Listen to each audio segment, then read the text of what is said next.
కాలానికి ముందే తన జ్ఞాన దాటితో వాగ్దాటితో తెల్లొన్ని ఓడించి తెచ్చను ఓటు.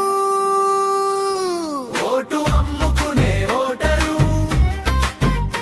ఓటు ఎందుకు అమ్ముకుంటున్నావు? నీకు పూటకు గది లేదా నిధి పుల్లెగండు బుద్ధా?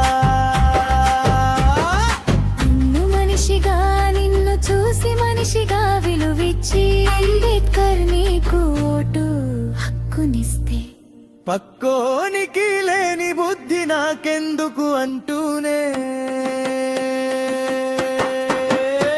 ఓటు అమ్ముకొని గడ్డికింటున్నావు.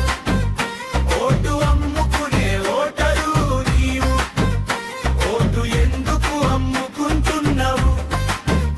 నీకు పూటకు గతి లేదా నిధి పుల్లెగండు బుద్ధా?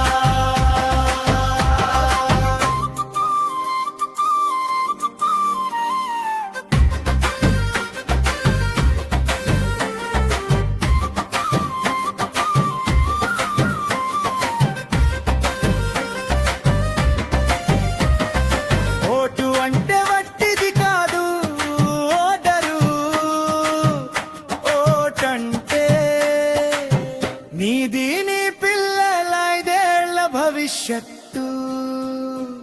ప్రజాస్వామ్యంలో ఓటరు నీవే రాజువు ఓటరు. ఓటు అమ్ముకునే ఓటరు నీవు, ఓటు ఎందుకు అమ్ముకుంటున్నావు? నీకు పూటకు గతి లేదా నిధి పుల్లెగండు బుద్ధా? నీవు పక్కొన్ని చూడకు ఓటరు, నీ కులపోన్ని చూడకు ఓటరు. అమూల్యమైన ఓటు